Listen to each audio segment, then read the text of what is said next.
Hello my fellow Kenyans, habari zenu wa Kenya wenzangu. I'm Gakonga, your coach and the pioneer of Vision Football Kenya. Today, I want us to talk about C license coach. That is UEFA C license coach, which here in England we call it level 2 license coach. If you hear somebody from England telling you I'm a level C license coach, that means he or she is UEFA C license coach, because here our coaching certificate start from D license, which is called basic coaching license, and then we have the level 2 license coach or licensed coach. So level 2 is equivalent to UEFA C license coach. That is the one I want us to talk about. What does it take in England to become a C licensed coach?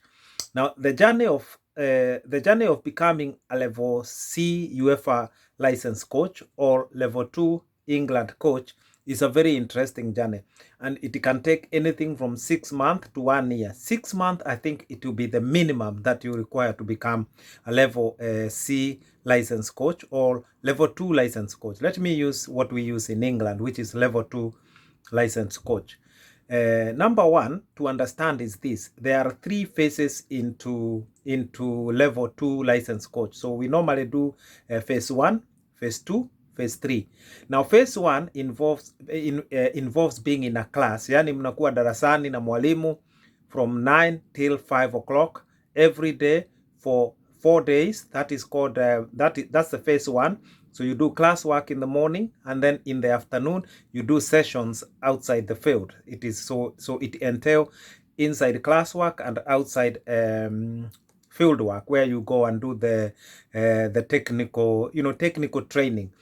But once you've done that first phase, then you go away and then you go and work with your club. But the most interesting thing for becoming a C license coach, you must be working in a club, and you must have a team that you are fully responsible. You cannot do internship, and you cannot be working as an assistant coach. You need to have a team that you are working with as a senior coach.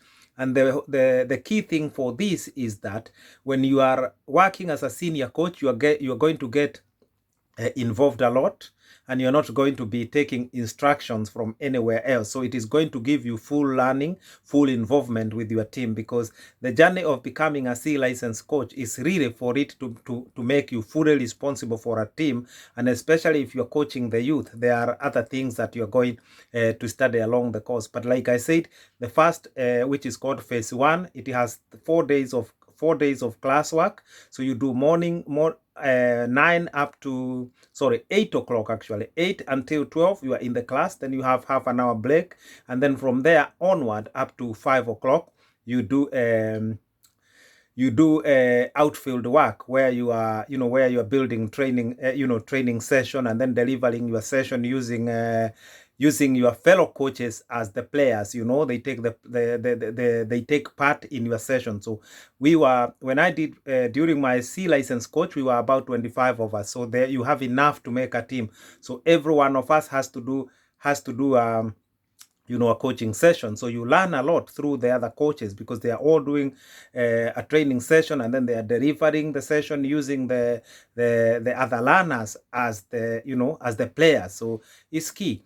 And the other thing about England is that you are exposed to a lot of high-level coaches when you do level C license coach. For example, my tutor, I had 2 tutors. One of my tutors is from Arsenal, is a coach in Arsenal. One of my other tutors is a coach in Watford, even right now. So when you're doing that level C license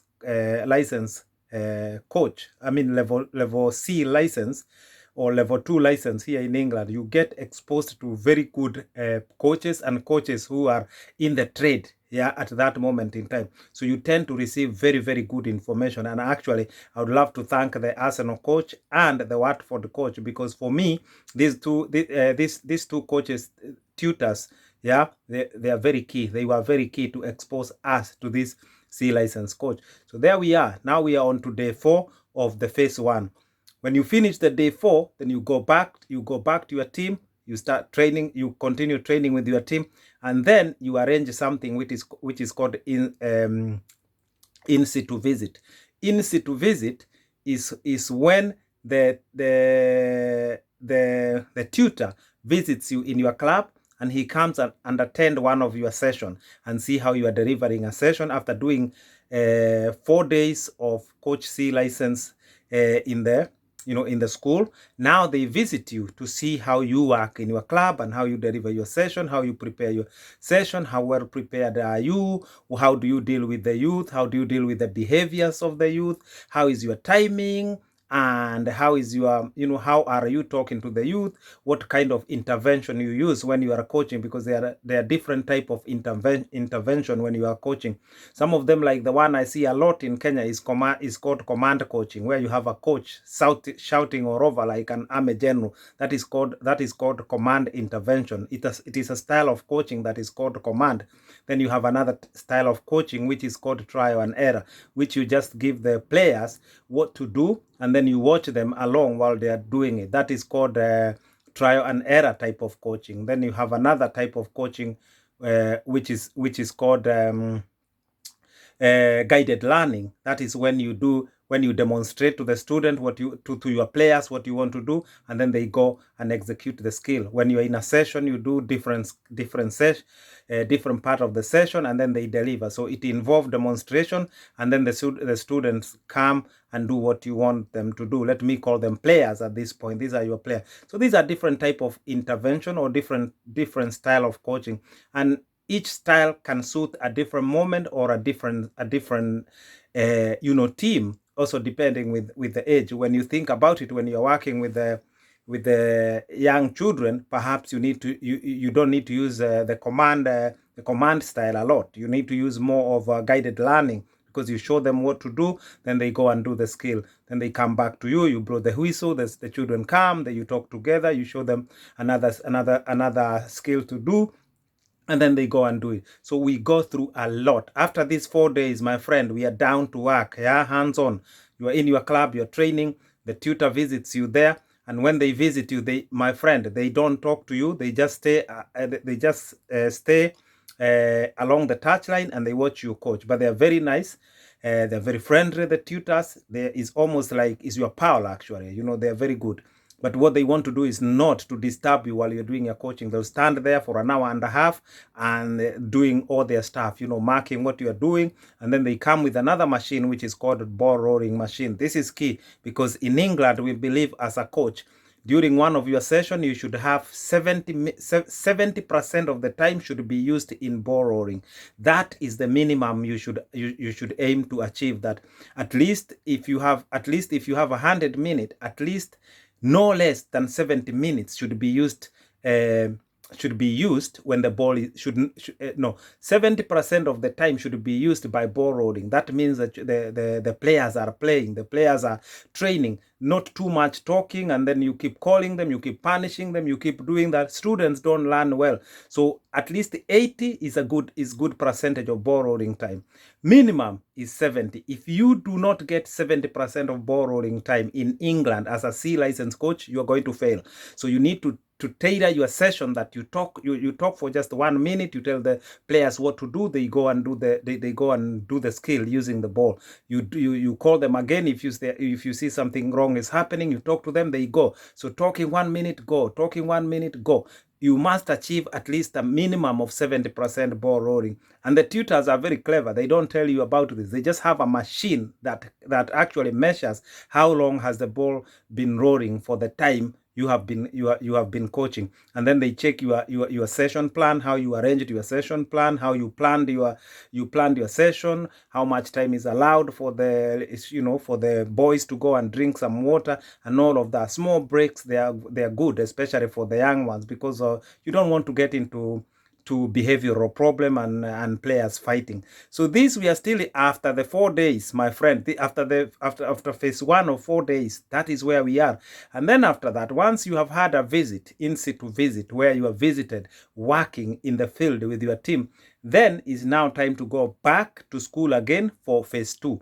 Phase 2, you go and rake another 4 days again, 4 full days. Morning you are in the class, afternoon you are in the field, football playing, and basically delivering your training session. But the morning part, it is very important because you learn a lot during the classwork, question and answers, getting together in groups and discuss, and then go and write notes. You are writing about you are writing about challenges that you come across in your team and how to address them. The tutor comes around, and then you get different question and different methods of approach. Like, what do? Do you punish a player when they come late? Why do you think you should punish them, and why? Because you're not meant to punish these players.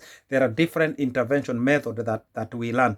And now, at this point, we do another 4 days, and then we go back now again to deal with your team. When you go there, you are going to do something that is called session training. You are going to develop 8 to 10 sessions. This takes 8 to 10 weeks, when you are going to deliver a session, one session a week with your team. So that is called training practice. You build your 10 sessions, so you deliver them for 10 weeks, one session a week with your team. If you train 1.5 hours or 2 hours, it doesn't matter. You must build your session, and that's a project now. That's the beginning of your project. So 10 weeks of training sessions. You have to document what is the session, where you are training, the time available, how the session went, the feedback, and what you learn from that session. So you continue doing that part of the project. When you finish that, after the 10 weeks, now you go back again to the class for the third and final phase of your C license coach. So you spend 3 days in the class. After those 3 days in the class, again, morning session in the class, afternoon session, you go to do your outfield football training. So these are your last 3 days. We have done four, I think the last 3 days. So that is 11 days in total of class. And then you have already done your 10 weeks of project. Now, after that, you don't get another coaching visit. You send your project to be marked now by your tutor. And then now, at the end of phase 3, the classwork is finished. At the end of phase 3, now you do something else for your project, which is called match day. So now you have to attend to take your team to 8 football matches, and they are based on match day preparation. So like tomorrow you have a match, you are going to write about the match, where it is taking place, the opposition team, which league you are playing. And then during the match, you have to write what is the objective of every child before they go to play that game, before they enter in on the pitch. What is their objective? What do they want to achieve? Each child that is playing in that game. And then also we have to write team objective. What is the team objectives for us as a team for this match? Every match until you finish the 10 matches, yeah? Objective for us as a team, objective for each individual player, and then the formation that we played, and then the observation from that game. As a coach, what should I draw from that as my observation of the game, and what do I need to do to link this game to the next game? So once you finish these 10 games now, this is your final part of the project. Once you finish these 10 match days, playing games and recording your project, then you send that to the tutor. At that point, you are heading to around a year, to be honest, yeah, in this coaching C license course. After that, now you send that project to the tutor, and now you have what we call a release visit. So this is now when your tutor is going to visit you once more in your club and training, so he can sign what we call a project book. We have a project book that's about 130 pages. So at the end of it, it is signed by the tutor, which is called a release visit. The tutor will sign there, and then when the tutor signs, you are going to make, let's say you are going to tell the tutor what is your next move. Do you want to go to B license coach? Do you want to go to A license coach? You write it there as something that you wish to do in the near future. So that's after that release visit, my friend, you are done. You now wait for the certificate, and the certificate takes some time to come and arrive to you. And now you are a qualified C license coach or level 2 coach in England. But that is not enough. You cannot coach children in England unless you have done something we call youth education. So getting a C license certificate is not enough for coaching in England. You need to do what we call youth education, and it is a separate certificate. We have module 1 youth education and module 2 youth education. That now teaches you how to deal with youths in terms of behavior, and how to deal with youths in terms of developing them and guiding them properly. Because you see, a coach is something in between a parent and a teacher. There in between, that's where a coach is. So you need to now learn about dealing with the youths. That's why you see the coaches who handle the youths in England or in Europe in general, they tend to be very good youth coaches, because we learn a lot how to handle youths. And this is something that we don't do. It's not done in Kenya. It is something I would like to see done in Kenya, to do these youth modules. How to deal with the youths when you're coaching youths is so important, because I have seen in Kenya coaches that are shouting children, coaches that are shouting people like animals. You wouldn't even shout an animal like that. This is a deficit. This is because we don't go through these modules I'm talking about, which are now added to your certificate, and now you are ready to coach the youths. If you're not going to coach the youth, you're going to coach over 18. You don't need the youth education that I'm talking about. But that's not enough. Again, if you're coaching under 18, you must also acquire what we call CRB, yeah, basically CRB, Criminal Record Bureau, because that's where the certificates of criminal records comes from. But now, that was the olden days. Now what we have something called DBS, disclose and disbursing, DBS, disclosing and something like that. Anyway, DBS, disclosing and brew or something. Anyway, I cannot get the name, but that's what you need. That's the certificate you need. That's a massive certificate explaining whether you have any criminal record and when it happened, whether you served a jail term, whether you can work with the children, where you have been barred or stopped to work with children and vulnerable people. Once you go through that and you have this good massive A3 certificate, my friend, you are ready to go as a C license coach. Now you can coach the youths, you can coach the girls, you can coach and you can coach adults or amateur from now. So that's the journey. That's the journey of becoming a UEFA C license coach or level 2 license coach in England. I hope what I have said has helped you a lot. I had to cut this short because obviously I don't want to make a video that never ends. But there is so much that is involved in coaching, my friend. To becoming a level C license coach is a very important journey, and there is much more to talk, which I hope we will have a chance another time to speak about it. I leave you in peace. I'm gone.